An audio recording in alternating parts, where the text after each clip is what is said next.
The Nikki Glaser Podcast. The Nikki Glaser Podcast. Here's Nikki. Hello, here I am. Welcome to the Nikki Glaser Podcast. It's Wednesday, December 1st. Rabbit. Do you ever do that? You say rabbit at the top of the month? Never have remembered in my life to do it. What are you wearing on your shirt? Zero fucks given? Is that what it says? Yes. Oh, I like it. That was like, I guess the thing to say of like 2017. That's a little but like listen, we got to give fucks. Otherwise we're not going to get much done. But it does, if I saw you walking around with that, I'd be like, whoa, she's intimidating. Like, she doesn't give a fuck.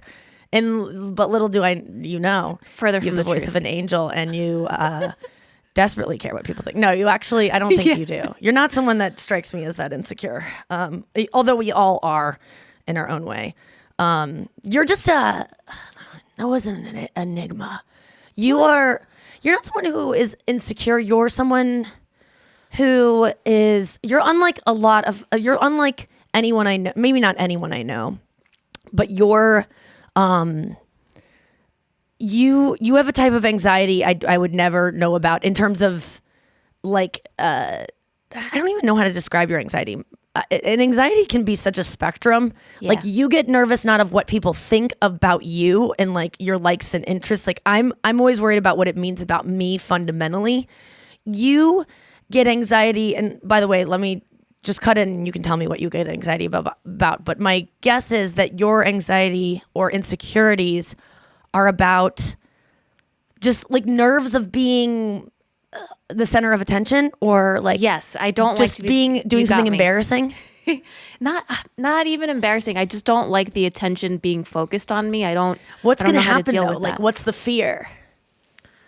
I'm really trying to figure that out. I think I maybe like the burden of having to entertain, because I do have social anxiety, and that's more about like, how do I end a conversation without being rude? How do I get out of a situation if I don't like it? Well, these are all things about, without being rude. That's like, so people don't think I'm a bad person. So it is. Yes. It is Yeah. insecurities That's about my like insecurity. a judgment of like who you are. But then there are times where I see you like, oh, just tell them no. I'm not doing like, you'll like, sometimes you don't like someone, which it's happened in the past, and you've been kind of perfectly spot on with the people that you are just like, no, they're not good.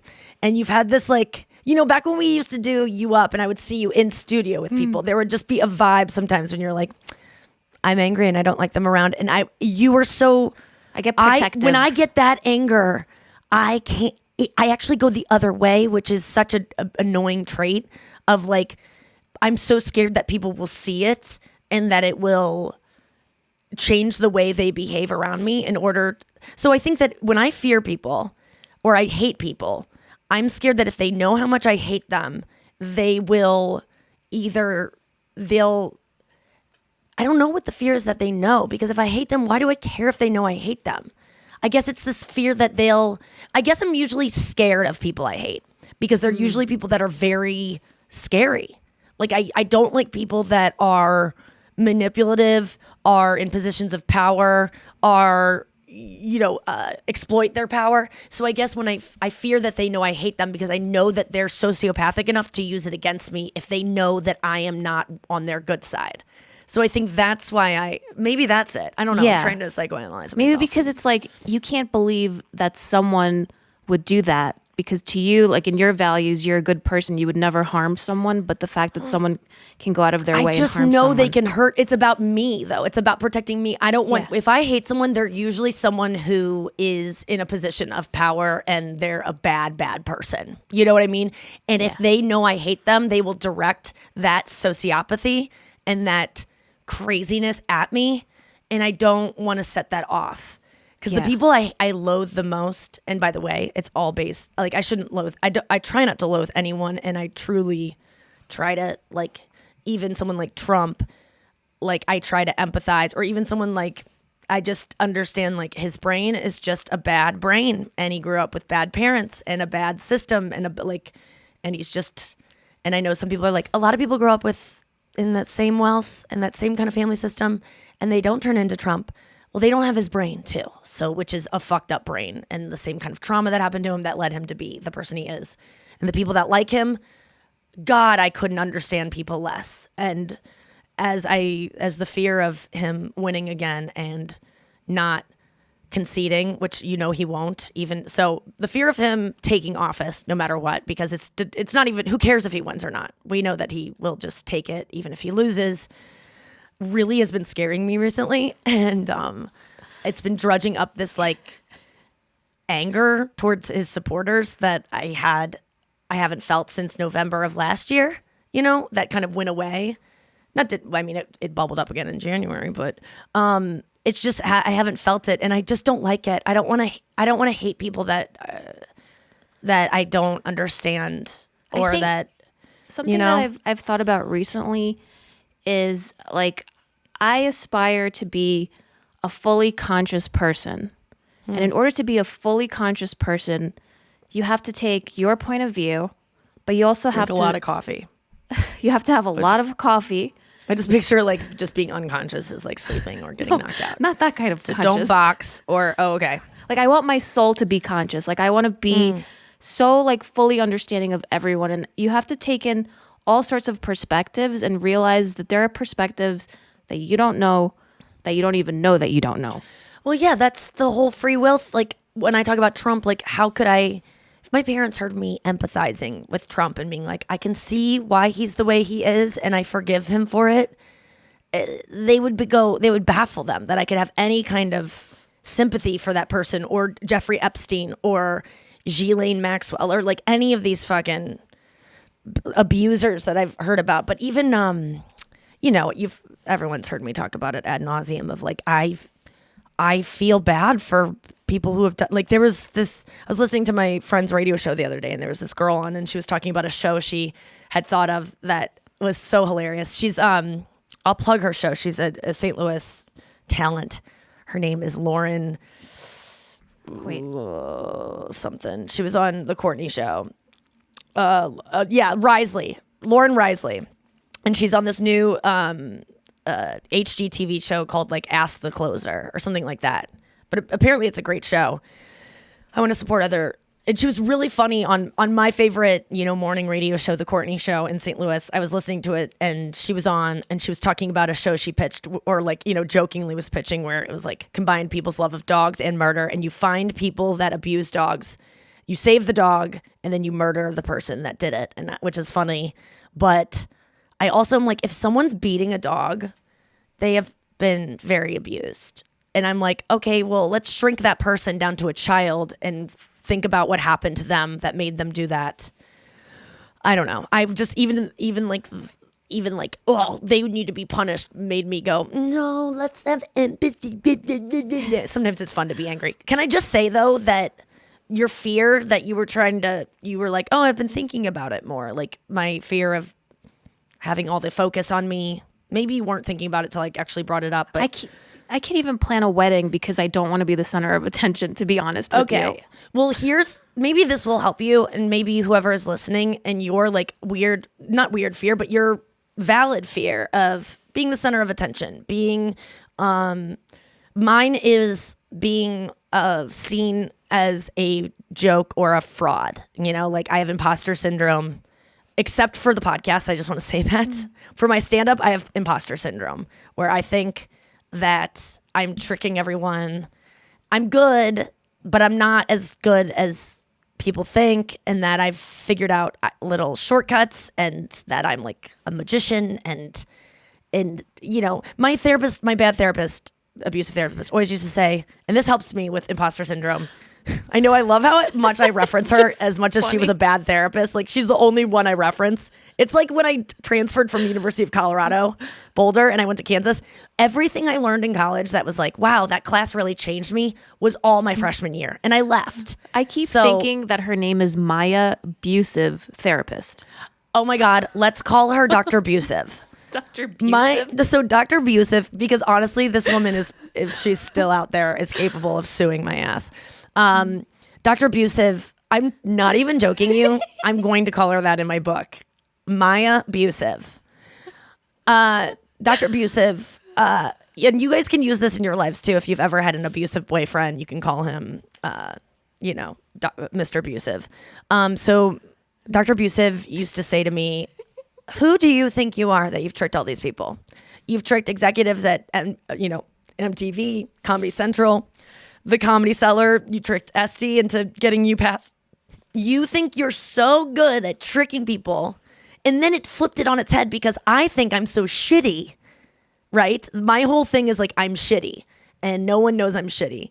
But really the idea that I think that all these people were duped by me is really me thinking I'm pretty fucking great, which then turns your argument on its head of like, what you're actually saying when you think you're shittier than everyone thinks and you're, an imposter is that you're so cunning. You're like, Leonardo DiCaprio and Catch Me If You Can. No, I'm not. These people are smart. These people, some executives are dumb as shit and they're just assistants that just stuck around long enough to be promoted through the system and they don't deserve to be where they are.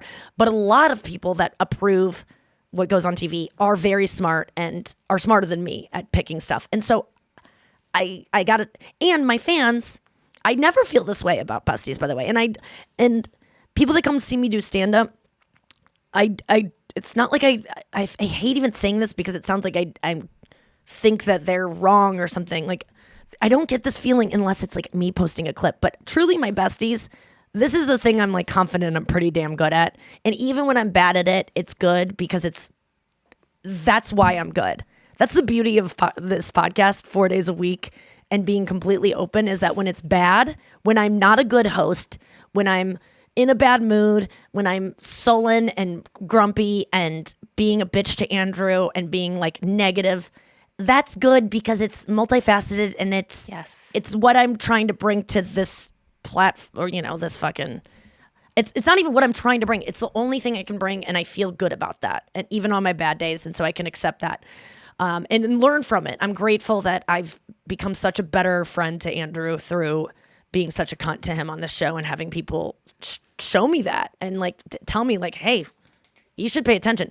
But anyway, so Noah, I talked about it the other day about my fear of posting clips. I talked about it a little bit, right? On Monday? Yes, you did. And I saw that. And then I posted a clip. I was very proud of you. So were many people in my life. Thank you so much to those who reached out to me about posting a clip because I struggled with it. What I realized, Noah, and what you can realize about this wedding, okay.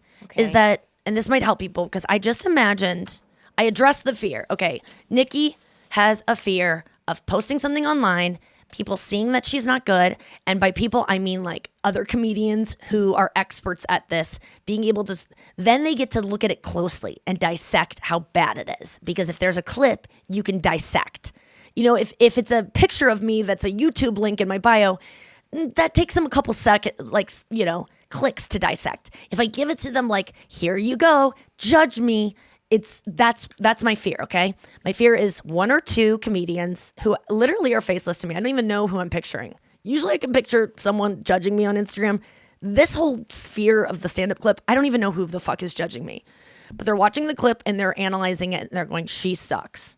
Wow, I thought she was good because she's presented, she sells out on the road. She has pictures of herself looking like she's killing on stage. This is really, I've never even paid attention. This isn't good. And you know what? First of all, that fear is based in my judgment of other people that I have of comics because I don't watch a lot of stand-up. I just assume what people tell me. Oh, you're good, so I guess you're good. This one person I respect, Mike Birbiglia, thinks you're good. You must be good. Like something, like I just kind of see who, touts you and I go, okay, well, they're probably good. I don't really watch stand-up. And then I'll watch it and I'll go, well, this is empty and unworked out and garbage.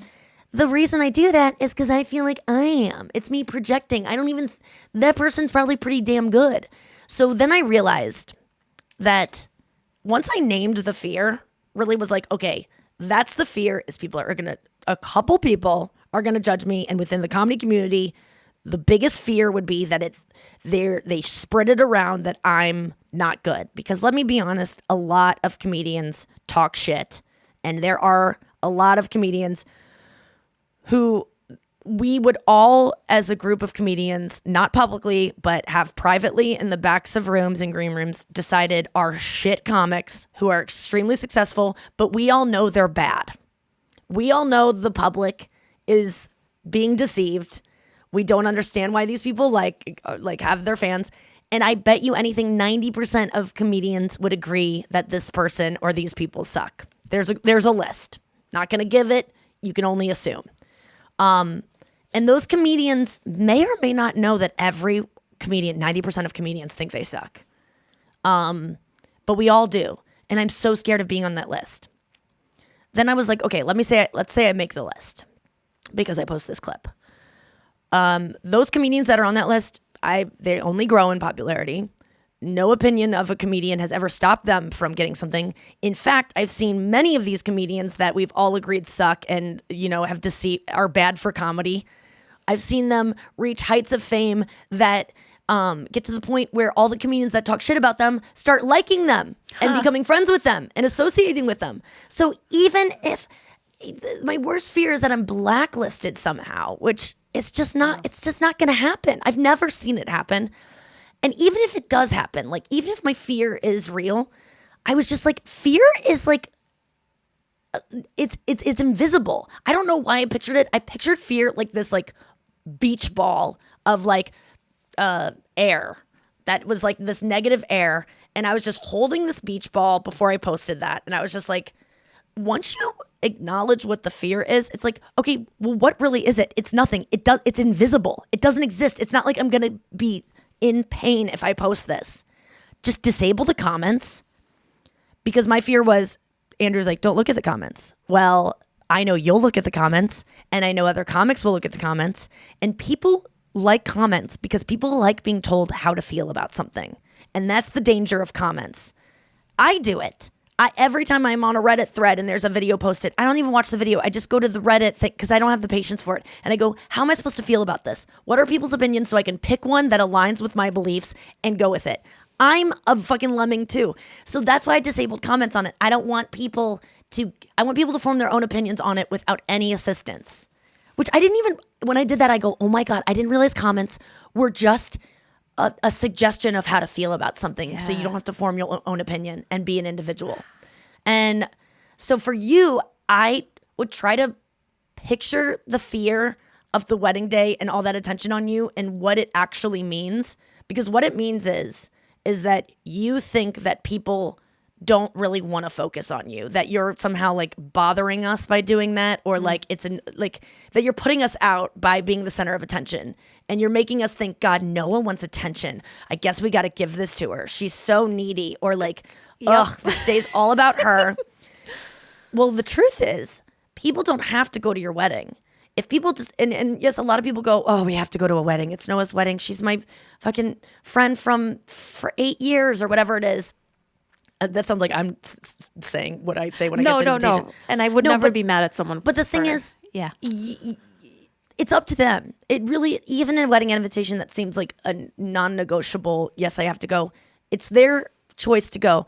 And by the way, how great do you feel when you see someone you love get married and walk down the aisle? And have you ever in your life been filled with, and even, maybe you do feel that way. Maybe you're like, ugh, because I do feel that way about other comics. My fear is actually something I feel about other people. So maybe, but I think for you, you could even go as far as to run it through your head and be like, I've really never felt that way about someone. And the people I have felt that about, and I'm speaking as you, and I'm also speaking as me, the people I felt that way about comedically, that I go, oh God, they suck. And the people that you've maybe felt like, oh my God, she's such a bridezilla. She's making this all about her. She loves attention. Ugh. No one would ever put you in the same category as that person. It never. No other things about you or me line up with those comedians and those brides. So this fear, it's just a thing. You have to take this beach ball and just like throw it and go, okay, good. I know what it is. It's not an actual physical like barrier. There's not like a door you have to break down to have a wedding. Like fears, people have like real fears of like, I could drown. I don't know how to swim. I might get hit by a car. I've been hit by a car before, like things that could actually kill them. Having a wedding's not going to kill you. Posting on Instagram's not going to kill me. And I did it. I'm going to do it again. And as soon as I did it, I was like, this was easy as fuck. It was the same way I felt about going on first dates, which I used to fear so much. And as soon as I would go on one, I'd be like, where's the next one? Let's do this. Because I would be on this like roll. It's the same way I feel about writing. You know, like I'm trying to write a book right now with this woman who's helping me. And I have this immense fear over writing a book because it's not going to be good. I'm not going to be as good as I want to be. But the second I wrote a chapter, I was like, where's more? But then I took a 2-month break. And now I just had a call with her. And she's like, we're going to get started again. And I'm like, oh, I'm having that fear again. And I'm going to beach ball it. And I'm going to kick it. And it just hit the light and came back to me. So I'm going to deal with it later. But let's get Andrew in here and talk about some big news he has.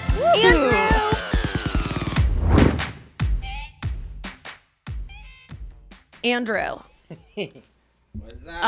So we're talking about fear and like me posting. None. I know. Well, you always wear those shirts that say you have none. I just want to double check that it's true.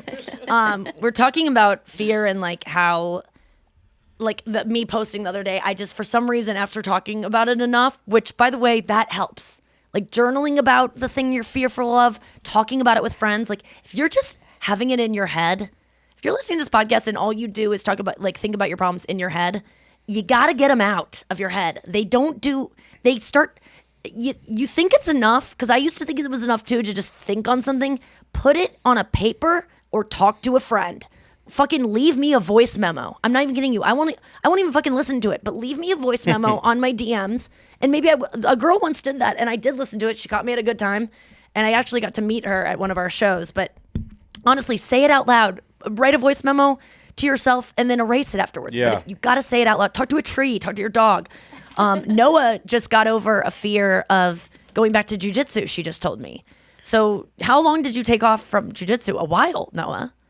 Well, yeah, I've been struggling with that. I did restart and then I took off for like Thanksgiving, and the week before I didn't really go to class. So it was like 2 weeks after like I ate a bunch and was very like sedentary. And I had this like big monster in my head, like, oh, you know, you're not going to remember, you're going to be winded, you're not going to be able to do an hour and a half. And then I was telling a girl in the locker room, I was like, I had this whole big conversation in my head before class trying to get me not to come here. But I feel so good right now. I was able to help someone. I was like, I got some good tips, and I just felt so fulfilled at the end of class. And I was like, why do we have to have these monsters in our head? Dude, we gotta, okay, everyone who's listening right now, we all have something right now we are so fucking dreading tackling, whether it's cleaning your room, cleaning a garage, taking your dog to the vet. I'm just listing things that I have to do. Making an appointment for the gynecologist, going to talk to a therapist. Like, right? Don't do anything about it today. You don't have to clean your room. You don't have to fucking call your aunt that you've been avoiding calling. Just write about it or talk to someone about it and talk about the fear behind it, because it's not like, oh, I just don't have time to do it. If you have time to shit, you have time to do any step towards these things. And I've noticed too, like with jiu-jitsu, for instance, like that's a tough workout. Like that's why it might be a little bit more, if it's a harder thing to tackle, the fear will probably build up. And what kind of sucks is if you're going to take a class, maybe you just want to start with rolling around for 10 minutes and kind of build yourself up. Or you go to the class and I did a 4-mile run the other day, and it was so embarrassing how after 2 months I went from running 8-minute miles, even like some 750s in 4 miles, to an average of 9:45. It was like, and I tried my best, and it was so demoralizing. But guess what? That run wasn't about being fast. I was just trying to my get point air, though is though, like if it's something that's too lofty, like for instance, I haven't worked out in a while. I hit a ton of golf balls. I really did work my ass off with that stuff, but I stopped lifting completely. And then I started looking for workouts that were like golf specific. Yeah. Where essentially it's like, how can I sit down and eat a sandwich and go like this, and that will help my golf swing? Like I was looking for workouts that were the least tough as possible because I was afraid of like having to work out so hard again and sweat. But then I just started doing the half hour at 3 miles per hour on an 8 incline and I swear to God, once I did that 4 times, I'm like, okay, I'm ready to start doing a little bit of circuit training. Dude, but an it's incline literally walk. Just that little incremental step will open you up to being okay. I could go work out. I'm again. telling like you, this. It's weird. Like, and that's a big enough workout in its own. The treadmill is I hate treadmills. You know, if you can walk outside, it's always better. But like it's that incline. I love doing if you're trying to get back into working you out. really crush it. Well, no, I'm not giving you the crazy workout, but like doing that, if you're starting out today, like with a workout regimen where you're like, oh God, it just seems so insurmountable, 20 minutes on a treadmill and literally do 3 miles per hour. Yeah. Start on a 3 incline. So give yourself not just flat, 3 incline, and then move up 1 degree and like move to a 4 after 2 minutes. And then get to the point where it's just you're like heave-hoing and then start going back down every minute. Yeah. And you won't, 3 minutes is never going to feel like a lot or 3 miles per hour. But when you're on a steep incline, it's going to work you up to a sweat and you're going to feel like something. Dude. And you'll just think about the thing that you want to tackle because It's such a good these workout. workouts don't have to be, I swear to God, you guys. It doesn't have to be like Orange Theory. It I doesn't just have to passed destroy on a you. fucking Yeah. possible ad because it was some fucking intensive workout bullshit. And I just don't want to promote that stuff on the Yeah. show. Yeah. And God, when we are in a position where we need to, I probably will. But it's nice to be able to say no, because I don't believe in these high intensity workouts. I don't believe in keep your Peloton bike. Stop with this burning 800 calories. It's a Can I fucking just hamster say- wheel. For me, jujitsu, like Andrew said, it was intense workout. Like I don't go to jujitsu for a workout, which is what I love Yes. about it. I go Yes. for personal achievement and for all Yes. the good little. That's why That's I what hit I golf run balls for. and golf for me. I run Yeah. if I'm running to burn calories or because I want to work off a meal, I don't get to run. I don't get to do it. If I'm that's my new rule for myself. It has been for 2 years. I've maybe slipped once where I was like, go extra hard because you ate too much last night. And I, had to do some prayer about it or journaling about it because I swear to God, and easy for me to say, Nikki, you're a skinny bitch. Whatever weight you are, if you're trying to lose weight, if you abuse yourself with exercise and punish yourself, you're never going to view it. And it's always going to be something that only comes into your life when you're, at your lowest and that you punish yourself with. But it's really, I never believed people when they were like, exercise can be something like healthy and that you want to do. But if you don't kill yourself over it and you're not doing it to punish yourself or to like make a weight, I just believe it's the best approach. And you can be, I right now am the best I've ever looked naked, and I have not dieted, starved myself even for a second, have not worked out to achieve anything in almost a year and a half. And that's crazy because I was trying so hard since I was 18 to look a certain way. I tried for 17 and a half years Yeah. to have the best body possible. And guess what? It was there all along. All I had to do was stop starving, But you stop did get exercising. You got fake tits and ass Yes, implant. you just have to spend thousands of dollars Yeah. on some big luscious kettlebell tits. I did not get fake tits, but sometimes some it does dumbbell look like fucking it. ass. I would if I wanted them. I would absolutely. I'm such an advocate for getting whatever kind of work done you want, but I really hope that people don't punish themselves with Yeah, I exercise think this there's holiday like a- season trying to get in shape or There's a culture, especially with men, where it's like, fucking get it. Oh my God. I saw this TikTok the other day, and the guy's like, stop being, he's like looking at it, stop being a fucking pussy. Yeah, Get the that's- fuck in the You like gym. that stuff, though. I did. And then the guy, then it cuts to this guy who couldn't be any more nerdy looking, and it cuts right to him, and he goes, you get out of the gym. That's great. You get out of the gym. Oh my God, you And have it to made me save laugh. these. It made me laugh so hard because love sharing I TikToks. love the aggressiveness of not doing something. Oh It's like, my God. you be lazy. You be lazy. And it's like, that's what you're hearing. I love and it it's so like, much. oh my God, it was just so fucking funny.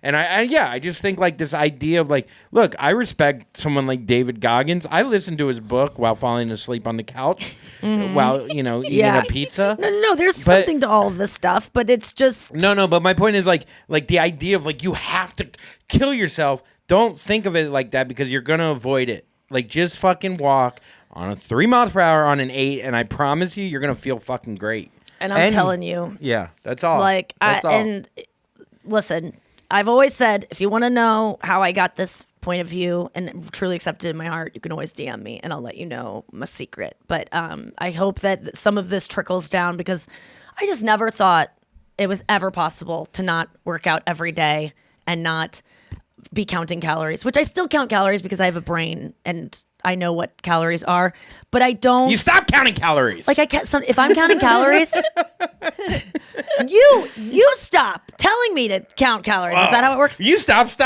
Yeah. You stop not counting them. You count. Dracula. Get a calculator, bitch.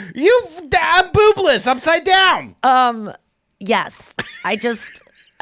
Like yesterday I was counting, I was like adding up because I was like, I feel like I went to bed and I was so hungry. I woke up at 4 a.m. and I was like starving. And I go, what, did I not eat enough yesterday? And I added them up. And so sometimes I do that where I just go, did I not get to, I do like 2,400 calories a day without question. How many carbs do you do? I don't think about carbs. I let my body decide. Like I listen No, but to in what you eat, is there carbs in that stuff? Oh fuck yeah. Yeah. Oatmeal is carbs, dude. Oatmeal is just a carb. It's like a fucking carb. That's carb. But you do eliminate bread, which I think is so. I don't like bread.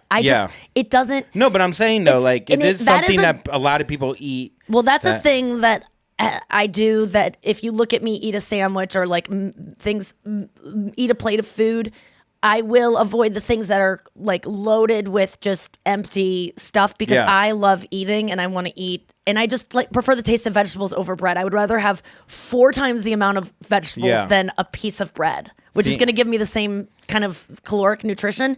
And that stuff can be, I'm not perfect with I eat weird fucking foods, but there's never a point where I'm trying to eat less of, I used to eat, salad, but I would still count it and try to get under, my aim was always like 1,400 calories or something like that. A Guess day? what? A day. Yeah, but that was the aim. But guess what? I would get up to 4,000 because I would try to hit 14 and then I would start to eat at night where I would think, no one's watching. God's not watching. No, You get a calculator. And then I would I would triple my daily intake because I was so starving. what is there, should there be a number in mind for people? No, you know what should be? If you feel hungry, but you got to recalibrate because I didn't know what hunger was. I still don't know sometimes. Even like when I woke up at 4 a.m, I was like, is this because I'm anxious? Do I want to just have a taste in my mouth to like feel, because food is a drug. I mean, the sugar and all the things, they set off all these endorphins in our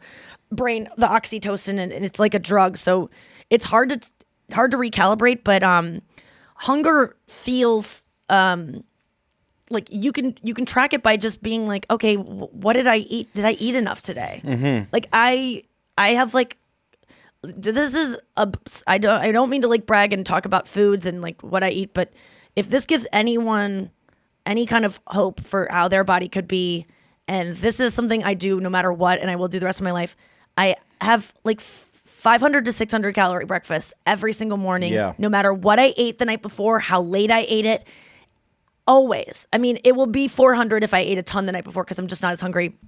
Up to 6 to 8. Like I will go buck what. Yeah. If I'm still hungry in the morning, I'm eating because it's just you always think it's going to fuck you over later on because you're like, I'm still going to eat as much as I did yesterday later on. But it's like, you just don't. And like, I think that is the key, is eating a really hearty, filling breakfast. And I always used to roll my eyes at that.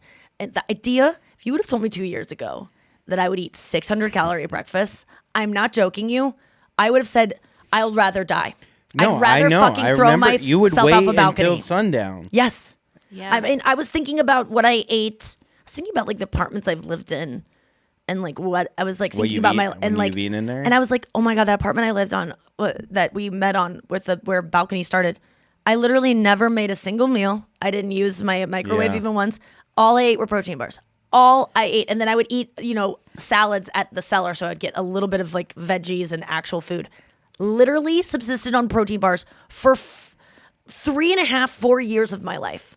Orgain should build a wing of their factory and name it after me because I bought you that. I used to eat. That's all I ate. Yeah. I won't touch another Orgain bar the rest of my life. It disgusts me because but I liked it. Yeah. That's what I needed at that time, Yeah. and that was fine. I liked it. There was never a time I ate those being like, I wish I could have something else. I wanted that. Yeah. So And right now I'm still on my protein oatmeal kick. It's all I want all the time. I have to force myself to eat other things with other nutrition. It's just what I want. Am I fucking around with that oatmeal so that I can do less calories? No. I'm eating just as much as I would if I ate another food, but it's just all I want. And I forgive myself for that because I'm not starving myself anymore. And that's the fucking key. That's why I get so frustrated. Last night we were with my lover. And sorry. He I could tell he was hungry because he mentioned I'm kind of hungry. After we went to the hockey game, we were on our way home and he was like, yeah, that chicken sandwich wasn't good. I'm hungry. And I was like, I have to be with this guy through the night. And then he's going to wake up. I know he's going to wake up not in time to get breakfast before he has to go to work. He's going to be, I need to just stay out of people's fucking business. Yeah. But I have to be around it. And then I need to you're go assuming home, what's sweetie. going to happen before it happens. Do you think? But does that? His mood changes when he's hungry. No, but I get frustrated sometimes. Not with you, but of course with me. Yeah, but yeah, well, of course with me. No, I try to control your food too because I'm like, we're about to be on a 7-hour flight and you don't have any snacks. I just don't like when people make assumptions of how I'm going to be in the future before it even happens. Even though they might they've be been right. around They you might be a right. million times, They might and they be know right. that when you are different when you're hungry. You don't get hangry. Yeah, I've never really And my lover doesn't get angry either. He just gets My lover. he gets less fun. He gets less fun. He's not as present Yes. because he doesn't even. I don't mean to. I believe that he doesn't even know he's hungry, and he's so picky with food. I know, but these are things that But I don't. You know what I can do? I can go home. I don't want to be around you if you don't eat. But then it leads to a huge fight. Well, I think you need to wait to see if his attitude is changing Let me tell before you, you mention. He got a meal in last night. Ooh. Probably had too many calories. Dude, I posted a video last night before we get to the news. We went to the game. We went to the Blues hockey game. By the way, that was that might have been the most fun at a sporting event I've ever had. I've had some, I don't know what it was. I was feeling so fucking giddy. It was and so silly. fun. We were on the Jumbotron. Dude, we got on the Jumbotron. I was on right away as I took my seat because I was wearing an obnoxious pink sweater. I think people just saw put us on. They just put, okay. Yeah, when my love and I sat down, and you guys were, Brenna and you were still, miss you so much, Brenna. Kisses, baby. You guys were at the concession stand. We got seated. We sat down first, and we showed up right away. And we were like, "Oh my god, hi!" And it was just 2 seconds. And then the whole rest of the game, I'm like, "Oh my god, are they gonna put us on again?" We posted an Instagram story. I tagged the Blues. You didn't tag the Blues, which is your big mistake because the Blues are watching what they get tagged in. They reached out to me and they were like, "Oh my god, you're at the game. Let us know what section so we can put you on the Jumbotron." And and call you out. And so I was in the bathroom when I got it, and I'm like, "Okay, I want my lover to be on with me and be a fun moment." So I didn't tell them which section I was in until he got back because he was trying to go find merch to buy you and Brenna. Aww. And I was like, God damn it. His generosity made him miss the Jumbotron. So I'm sitting in my seat, holding have the DM written of my section, row, seat numbers for all of us so we all 4 could get on. And I'm waiting to send it till he gets back because I know they're going to do it right away. And I'm like, he's taking forever. And I'm like, fuck, they're going to find me before I write back. And of course they found me. And right as he's at the top, and I'm like, I'm going, hurry. I'm calling him over because I have a feeling it's coming. And then all of a sudden, boom, we're up on the Jumbotron. And Andrew and I are just going. Did you see on my Instagram story? There's a still I posted of it. I posted it on the pod. Yes. I said next year, hopefully my name will go up there too. Dude, you could have gotten your name up there. Maybe. And Andrew got recognized yesterday before I did, by the way. that was pretty cool. A guy came up and was like, Andrew Collin? And he came up from behind us and was like, he is the nicest kid. I love puddles, Can I give him a shout out? Yeah. Because Well, he's not listening to this. No. Because he didn't even, he knew me From from you from Rogan. Rogan. And then he learned about you from me from being on Rogan, but he skipped our podcast and just went straight to puddles. I was like, dude, and Andrew everything he was saying. Andrew goes, you know, Nikki's right here. And he goes, wait, what? Oh, yeah, you're that girl. Aiden O'Erder. He plays football here for a local Lindenwood. college. Yeah, Lindenwood. Anyway, it was a The fun nicest fucking kid game. I think I might have ever met. He wrote me before. He's like, dude, I just want to hang out with you. He wrote this before. I don't know. And He's I realized so he was sitting up in the nosebleed. He figured out a way. Well, to he go. saw you post that you were there, and then he came down and found you. But I was freaking back to the Jumbotron. So Nikki's on there like this. And so I get in there. I go, whoa! Oh yeah! Someone said I should have proposed to you. Oh my God! Yes. Or attacked you. Well, we're gonna go back because that was hockey games are so fast. They're so fun. We were down 3-0. Everything's brightly lit. The atmosphere is good. Like baseball games, I fucking told love you. for the people watching. But this one is a smaller arena. It's my goal to play an arena that size. I realize that's my next goal is to do 20,000 seats because Yeah. I was asking my love about it and he was like, I go, how many seats is this? He's like, probably 20,000. I go, would Taylor Swift play this? And he goes, she has, but probably not anymore. She's probably doing, I go, is this where we saw the Rolling Stones? And he's like, no, that was like 60,000. And I'm like, oh, it felt small for some reason. It's the Enterprise Center. But Yeah. the Blues game was so fucking fun. Dude, I mean, we got there, like We gotta maybe get to the 5 news. minutes into the game. We're down 3-0. I'm like, did they start?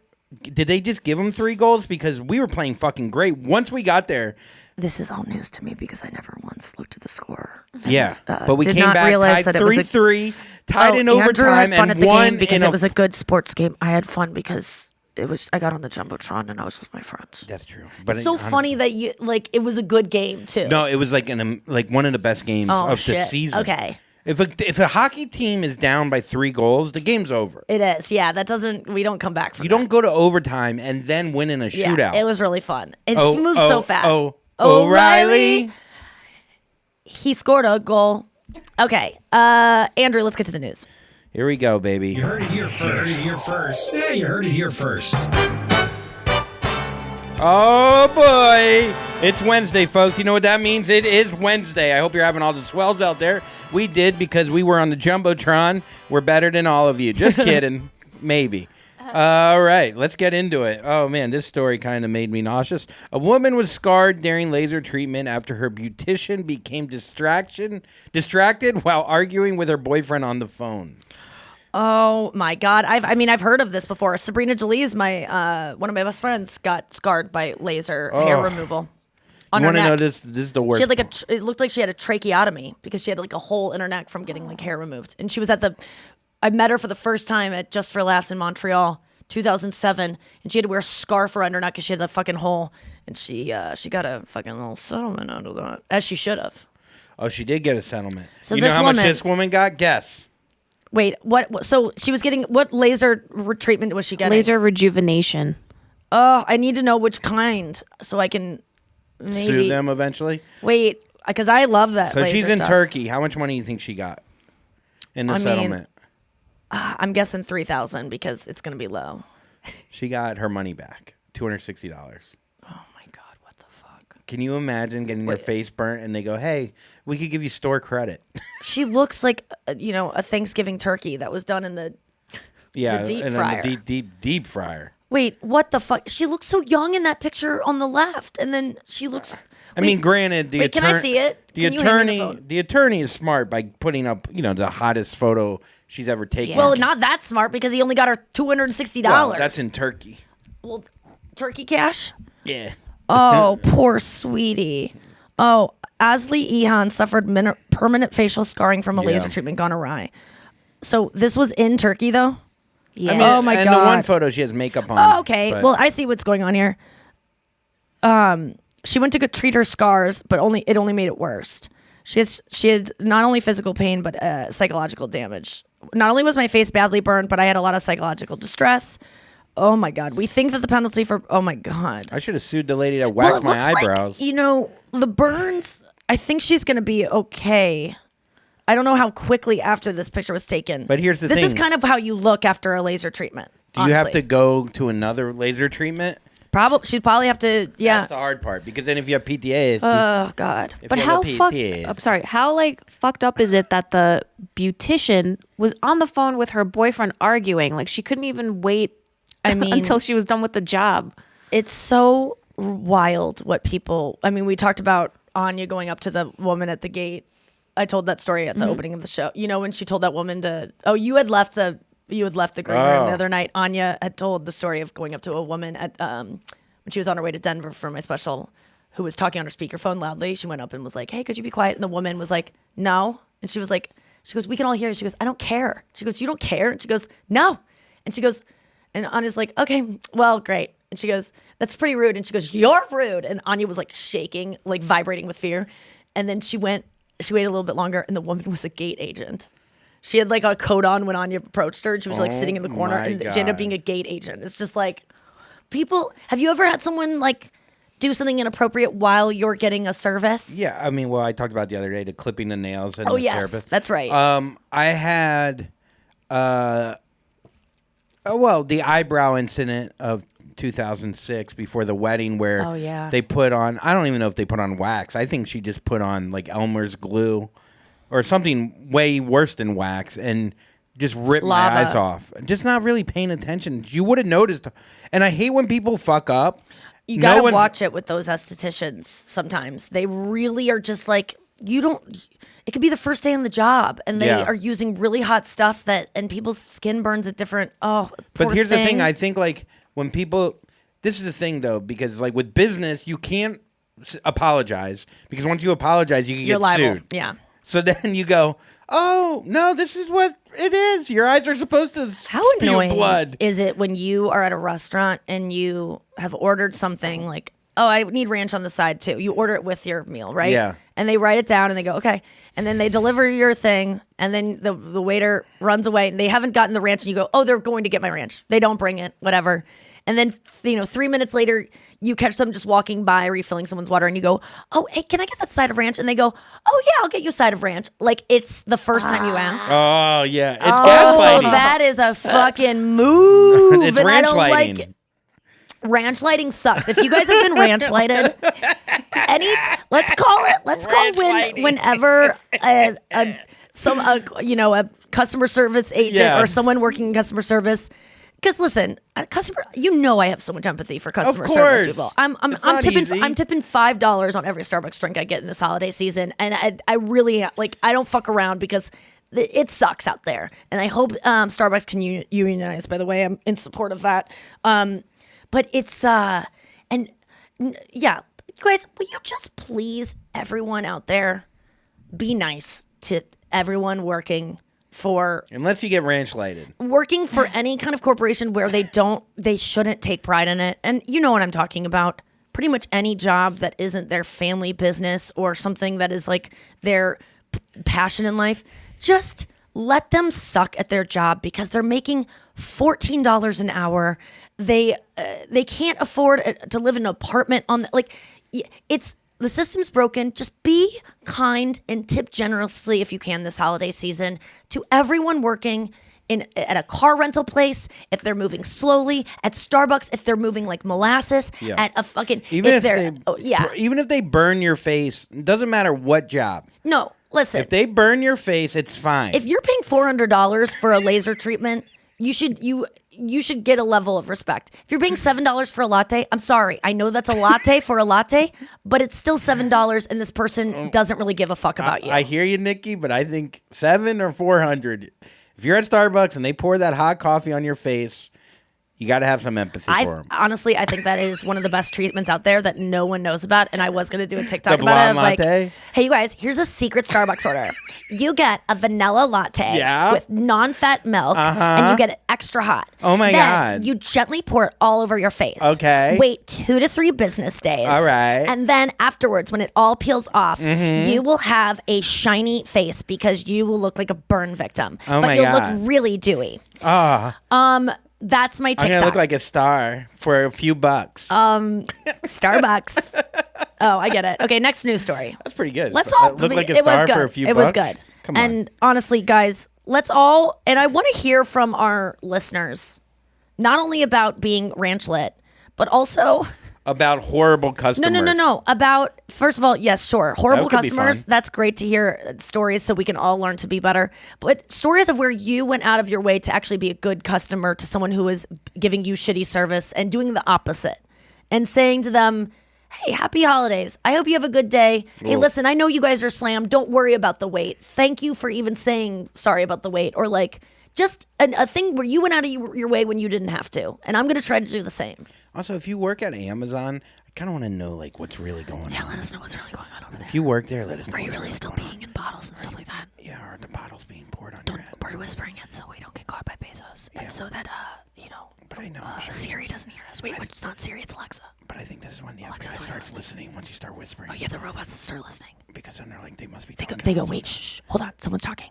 They're all like, wham, wham, wham, wham, wham, and then they go, what? They didn't hear that, but they'd hear that if you went, wow, wow, wow. Okay, one more news story and we gotta go to Okay, break. study indicates that the benefits of rebound No, sex. out loud. Out loud, Andrew. No, I actually like doing this ASMR thing. Let's just do It's one very news hard story. to edit this, though. Oh, it is? Mix. Why? Wow, when look we at Noah whisper. talking so loud. Okay, why don't we just do soft spoken then? Okay. Is that so better? Studies Try to do it as Studies. softly as you can. indicate that the benefits of rebound sex are usually greater than the damage it causes.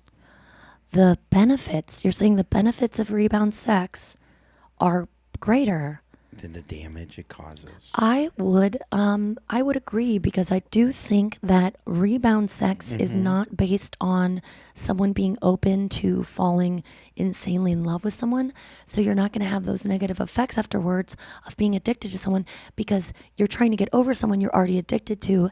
Thus, it's only going to anesthetize that pain that you're experiencing, who you're trying to get over, rather than create a new pain. So that is good news for everyone That's a good who is point. using rebound sex as a way to cope with your broken heart. I never thought of it this way, Yeah. honestly, until I Softly spoke it. softly spoke it, because I guess that's the only thing, the only way I could learn at all. Yeah, get out there and rebound. Just be safe. Wear No, but I condoms. always felt like when rebounding that you're like trying to fill a void, and I guess if you're not looking at it as trying to fill that No, void, you're trying to just.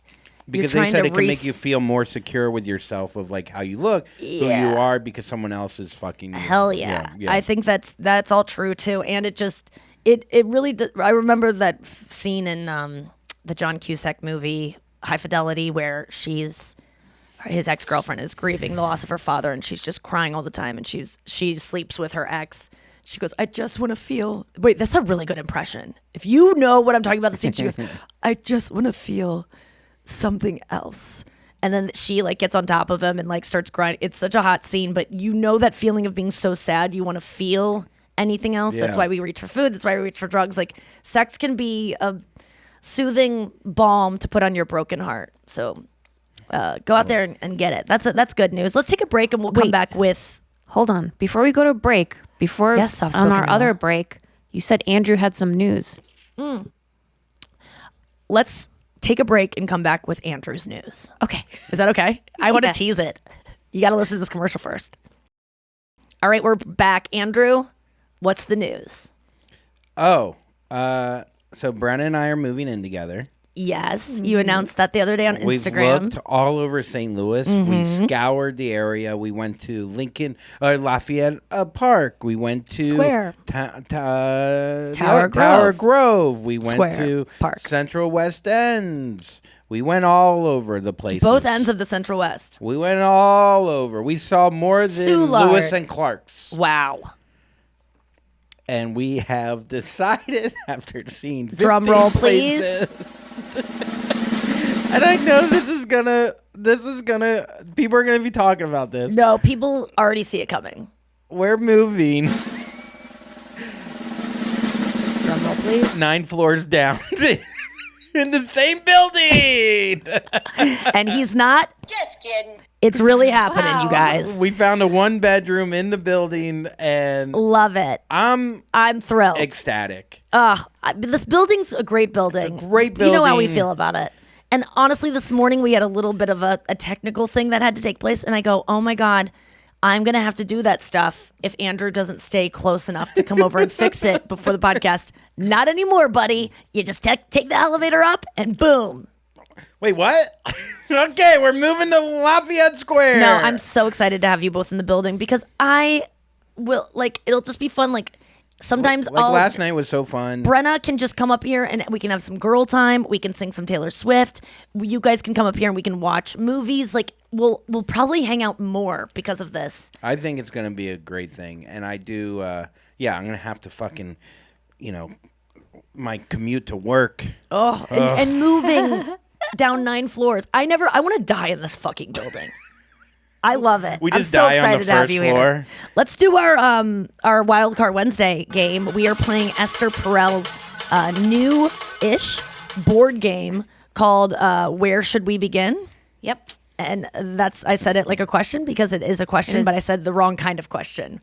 Where should we begin? Where should we begin? Which is also the name of her podcast where she, it's a great podcast. She's an amazing woman who opens up her therapy office and you get to listen to couples, go to couples therapy, and it's so helpful. But this is a fun game where you pick two cards.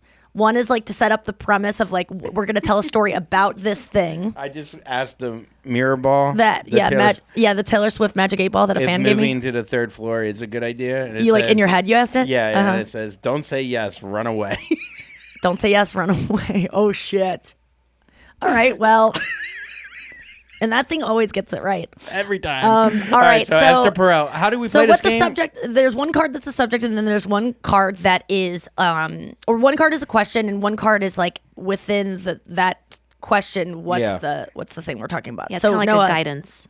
Yes. Okay. Give us the two things. Okay, so the card for the story is I'll never forget being bullied by, So that's what we start our story with. and then share something awkward. Okay.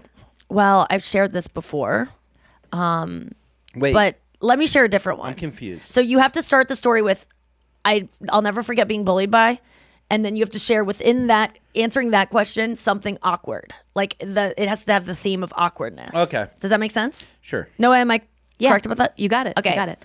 I'll never forget being bullied by a female comic in St. Louis when I first started between the years of 2003 and 2000 now. I'm sure she still hates me and is trying to ruin me, but good luck, bitch. I forgive her totally. No, I don't. She's never apologized, and I need to work on forgiving her. Anyway, I remember around 2010, I moved back home to St. Louis after failing in. 2009, I moved back home in St. Louis after failing. I moved to LA in 2006 after getting on Last Comic Standing and having done comedy for a couple years, and she hated me. There's many stories I could tell of this girl lying about me sleeping with comics, saying I'm not funny, just trying to get all of my friends at the St. Louis Funny Bone to hate me, and in a way was successful at that. I had to actually. That's why I left in 2006 sooner than I probably would have, because everyone didn't like me anymore. Not everyone, but a lot of people. It was just awkward to go up there, my home club, because this woman had made everyone think I wasn't funny. She also thought Tommy Jonigan wasn't funny, who was another of my. We were both the new comics on the scene in St. Louis.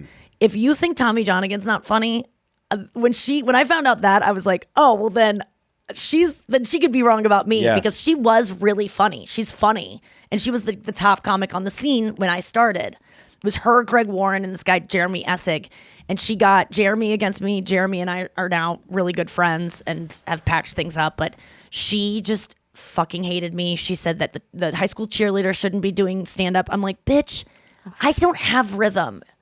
I don't. You showed her by getting eliminated first. Oh, she probably loved that. But anyway, she I moved back in 2000 as not a cheerleader. Yeah. So I moved back in 2009 after I was on the Tonight Show. I had a little bit of success, but like instantly was on the Tonight Show in January 27th of 2009, and then I moved back home because I was still, having to eat Subway for all my meals and borrow money from my parents. I was broke. Moved back home. It felt like such a failure, tail between my legs. And I come back to the Funny Bone. She's there. This time I'm like a drunk at this point, and so I'm matching her vibe. And I have a little bit more confidence, but not that much. And I'm trying to be friends with her now because I'm like, listen, let's put this behind us. I get the balls to confront her because Greg Warren actually did me a favor and heard her talking shit during one of my sets in the back of the room and goes, why don't you ask Nikki if she had sex with all these people that you say that she had sex with, that wrote her jokes for her? Why don't you ask her? Have you ever asked her about it? And she goes, fine, I will. And so we were at the jazz club after the set, the same one we were at the other night. The fact that I've been to these places now gives the story so much. Like the fact that you gave this lady so much. You would have too. I know. You would I know. still. No, I know. She's so fucking intimidating, dude. Yeah. She is she's Regina George of like Mean Girls. Yeah. And so I go over to the every time we would do the Funny Bone, it was like this big night. Everyone would be there. It was this big fucking cool hangout. And then we would go next door and we would just drink and do karaoke. It was so much fun. It was the best time. And I was always scared of her though. She would stay at the bar and stay with her friends and I would like be with mine. And she just goes, Nikki. And she like summoned me. And I walked over and she was like, all right, did you have sex with Pauly Shore, Doug Benson? Kept naming all these people. And I go, no. I blew one of those people, and it wasn't the two people I listed, just by the way. I go, one of those people on your list, I did blow, but I didn't accept the guest spot that he offered me. I actually turned it down because I thought, there's no way I'm going to perform on his show. I'm so bad at comedy. I've never accepted anything from him in terms of, I liked him. I thought I was going to marry him. That's why which I didn't deserve to give her any of this, but I wanted to be honest and show, okay, well, I'll give you one of those. But no, I didn't have sex with Pauly Shore, Doug Benson. I worked with them. And so she went from saying I wasn't funny to when I got funny, she used to say, people wrote my jokes for me. So I was never going to win, ever. And so I always tell young female comics that when they'll say you're not funny, then you get funny and they'll say men wrote jokes for you. So you'll never win. You'll never fucking win. Or they'll say you stole jokes from male comics. Yeah, that's what they do. So anyway, sorry to make this long story. Yeah, you changed that dick joke to a pussy. So I remember she just goes, yeah. It's just so funny of you just like, yeah. Like, well, yeah. My wife is my husband is all over me. All my micro penis jokes turn into clit jokes. So she goes, this person, and I go, no. And I was just like trying to plead with her. And she just goes, well, I don't believe you, but okay. And I remember being like, oh, thank you. Like just for saying like, whatever. And I remember being like, thank God we're like patched up now. But after that, I kind of got this like, I started getting a little bit more confident because I just saw her for what she was, which was like a sad person and filled with hate. And then Greg Warren was the only one out of all my friends, by the way, who stood up for me and without being mean to her, he really did stand up for me. And thank God for that guy because everyone else, one day, I have to say this one last thing. I know this is now, so do you long. feel like no? I think this is great. But do you feel like because you got at least a little bit, you got not a little bit, a lot of success for an early. Did that feel when you came back to St. Louis? Did you feel like a failure, or did you feel like because it didn't matter. She thought I was tricking people. She thinks she's the. But even with like getting the Tonight Show and all that, still didn't. Yeah. No, I get it. She always said this is what she said. So when I was in St. Louis, in 2008. Right before the Tonight Show, December, I went home for Christmas, living in LA at the time, but went home for Christmas and I started dating. I got my first boyfriend. He was a comic on the scene who was like, in my opinion, the best writer. I was obsessed with him and his jokes and got him. We finally started dating. And then we were doing long distance from LA. I moved to LA and they used to do this thing on this website, Rooftop Comedy, where they would broadcast the open mics the next day. Like they would take the open mics and chop up all the sets and I could watch everyone's set and I got to feel like I was still part of it. And so I remember watching on my roommate's computer in LA, Lisa's computer. I like went into her room because I wanted to watch my ex-boyfriend Jeff's set and see all my friends. And I was like, let me just watch this girl's set because I just have a feeling there's like a vibe that she's talking about me, even though I hadn't really had a run-in with her for a while. Maybe actually over Christmas we had a run-in. So this was during Sarah Palin times, by the way. Okay. This is 2008, like Obama had just won, but Sarah Palin was still very much in the global consciousness. And she did a joke where she goes, the thing about Sarah Palin is it's just because she's hot. That's the only reason people even give her even a chance to even talk. It's because she's hot because they want to fuck her. And she goes, and she's blathering on about her. And she goes, no matter what insane things that woman says, there's always a group of guys in the back of the room that's like, I don't know, she's kind of cool because they want to fuck her. And I just remember watching that set being like, I think this joke is about me. Like, I just have and it was so narcissist of me to even think that because it's like, obviously she thinks this about every woman, right? Yeah. But I just was like, there's just a feeling. So I kept that feeling in my system, but I didn't say anything about it till I went back home, in April of that year. And I remember I was talking with my friend Gabe Kia, who is a best friend comic of mine that was in the room that night.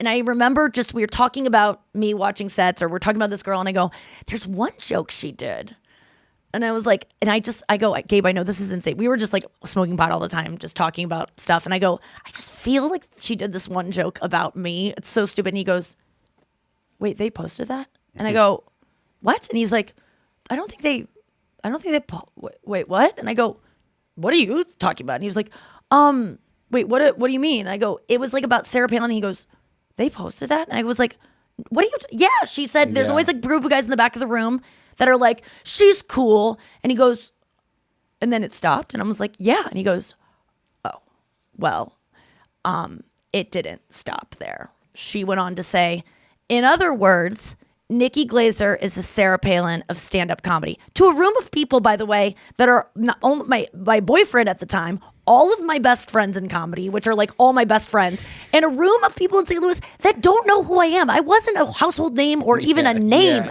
So she was just saying that just to create an air of hating, and to say that I was the Sarah, like to say I'm Sarah Palin was like the worst insult you like could ever saying get if I back was then. like Donald Trump of comedy. And he was like, and I go, why didn't you fucking tell me? And it's because this woman caused so much fear out of everyone. Like That's so you were wild how like I probably people wouldn't can have do defended that. myself. Isn't it and crazy? After she did that, I was like, it's war. So then I used to go. I know this is so long a word. No. I think this is great. No, and I it's want to know not. more about it. I want to know more about after St. Louis because I never asked you about certain Oh things. my God, I could feel like talk I'm all day talking to about my what this girl mom and did. finding out her like. You could hear. I mean, I'm gonna save it for my book. There are countless stories of what this woman did to me.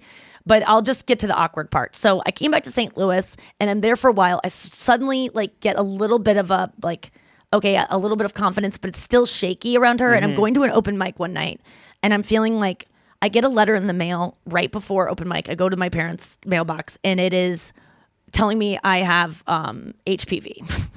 It's like a letter that says you have abnormal cells and you have HPV, which I like didn't know I had. And that time, I really was kind of like, oh, everyone has it. I think I already had a joke about having it. It's so funny because I thought the letter was going to be like Comedy Central saying so this is you the got awkward the thing. special. This is the awkward thing. No. This is not a good, like, this is awkward. Yeah.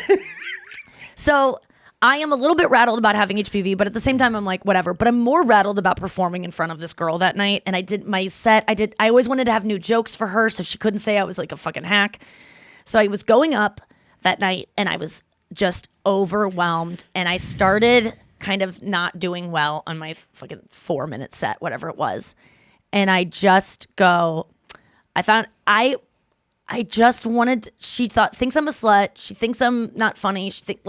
I just wanted to, for some reason, my brain was like, she's watching you. She hates you. She's going to talk shit about you.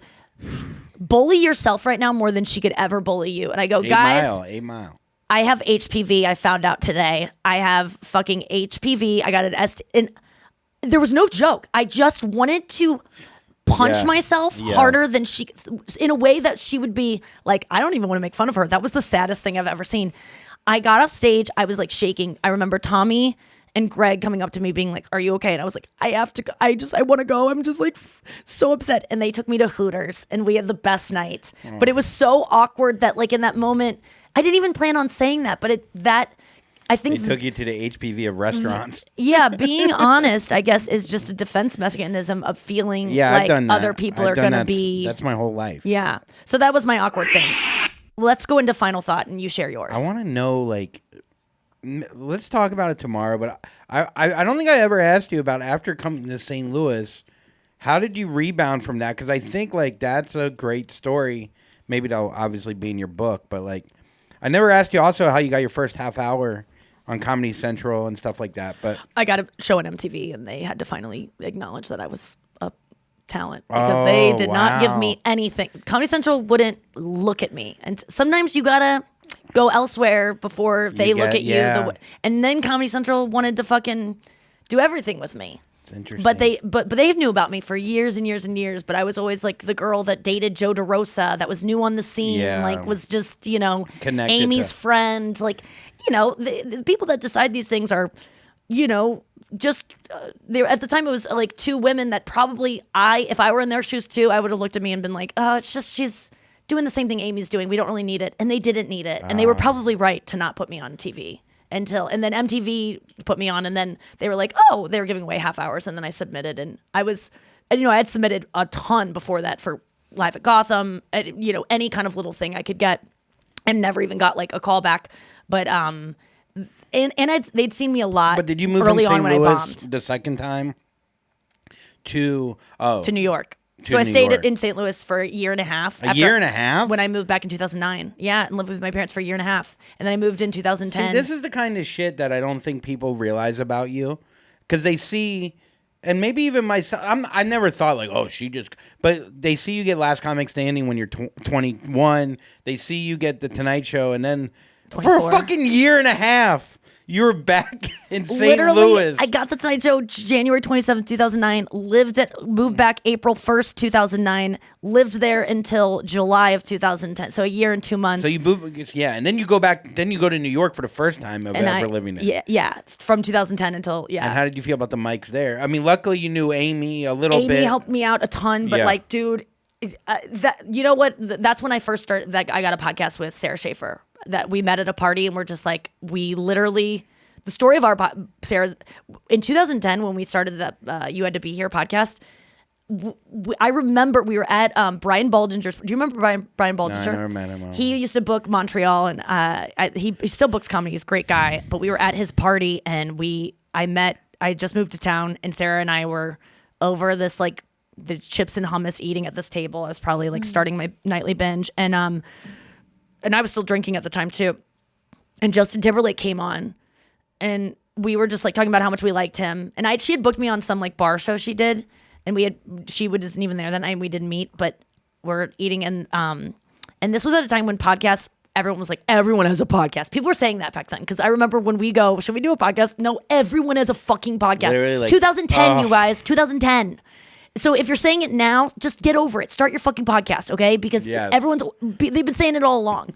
So Mark Maron made sure. He's like, everyone has a podcast. He's like, this was it seems WTF like one with you. Yeah. days where everyone was starting one because of Mark. And so Sarah, I was like, I've always wanted to start a podcast. I had tried to start one when I was back home in St. Louis. I got all the equipment. I spent like $1,000 on equipment, did a couple test episodes and didn't go well. But so Sarah and I were just like eating chips and at this party, and I was like, I want to start a podcast, and she was like, I do too, and I was like, we should start one together, and she was like, would you? And I was like, yeah, and she was like, okay, meet me at Rockefeller. She worked at Jimmy Fallon as a blogger at the time, and had won an Emmy from it, and she was like a really go-getter. Yeah. I would have never gotten into podcasting had someone not been like, okay, I'll fucking run it for us. You just show up. It's like, And so that's how that. And then once I started a podcast, that we got in the New York Times, and then it just caught on big because we had a really interesting concept, and it got a lot of press. And then that was like, okay, I'm doing my own thing separate from anything Amy's getting me. And then, my stand-up obviously developed on its own from stuff like that. But yeah, it was that podcast really. And then you got the MTV. And we got a viral video for Justin Timberlake. We said, come back to music, Justin, because he hadn't done music for like 8 years, and we did this really sad. Can I play it? We went viral. Video on YouTube. Yeah. Oh, so here's the video that we made for Justin Make Music Again, and this was our first conversation we had. And after we were doing the podcast for a while, Sarah was like, "I want to do a video. It's black and white. It's like a PSA almost with a bunch of comics that you'll recognize in it, talking about Justin making music again. It's 3 minutes long. I'm not going to play the whole thing, but it's called Justin Timberlake Make Music Again." 2006. It wasn't so long ago, but things were so different. George W. Bush was president. Pluto was still a planet. The national mortgage rate was at 6%. And I pretended to know what that meant. But most importantly, in case you forgot, Justin Timberlake released Future Sex Love Sounds. And that was the last time Justin Timberlake released an album. 5 years. 5 years. Every day without a new Justin Timberlake album feels like an eternity. Feels pointless. Hopeless. Unsexy. I have no way of telling the girl who cheated on me how I feel. I can't dance up in the club Kurt Braunohler. because I can't even say the club. I have to say the club because I'm white. How am I supposed to feel tingly? Am I down there? Am I down there? I haven't had an orgasm in 3 years. I don't know how to pleasure myself to Rachel? Bruno Mars. I've never had an orgasm. Children are dying. Probably. And who do we blame, Justin?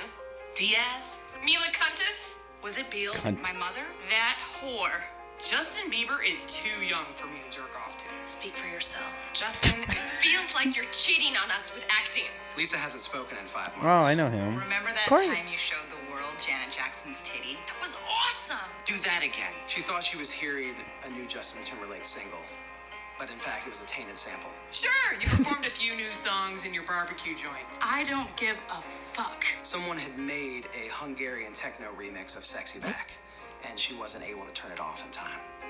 She heard the whole song. Michael Jordan thought it was a good idea to play baseball. Remember how that turned out? Real shitty. The effects on the brain have been It's too long. catastrophic. Look, Justin. I like that we it's get 3 it. minutes, actually. You're funny. You're charming. Buts. The sexy is no longer back. The sexy is gone. You brought sexy front. And what goes around comes all the way back around. Because that's how science works. Phoebe Robinson. Wait too long, my friend. You can never bring sexy back. I was about to have a threesome, like I had gotten the both of them in the room, and I thought, just get a little music on, and I put My Love on, and they both started crying. Where's the sexy? Where the fuck is the sexy? Fuck! And that's your fault, Justin. Hell, I'll cheat on you. We'll date 1 minute and I'll cheat the hell out of you. I did all of the groundwork, and you fucked me. Why? It's like permanent PMS. No quiero que te vayas, Justin. Carmen. Te quiero. She's always going to be this way. I was gonna have a threesome. So, Justin, please, please, Please. please, Do what you were born to do. Do what you were forced to do at a young age. you can do this. Just do it before you get old. Sing, Justin. Sing. Please, Justin Timberlake, make music again. So he retweeted it, and then it blew up, and then MTV gave us a show because of that video. That was all Sarah's idea of like, hey, I have this idea, and she sent me a script. I put in some more jokes to it. We shot it, and then That's why you're going to sell out the Enterprise Arena someday. next year. Thanks for listening to the show today. Don't be cuh, and Jacqueline Justin Kennedy. Timberlake. What? I don't know. I was gonna say Jackson Timberlake, but I just got caught up in what you were saying. I said Jacqueline Kennedy. Oh, I don't know. Isn't that someone? I sounded like I had a stroke. You probably did. Yeah, Jacqueline Kennedy. Jackie You're O. shaking.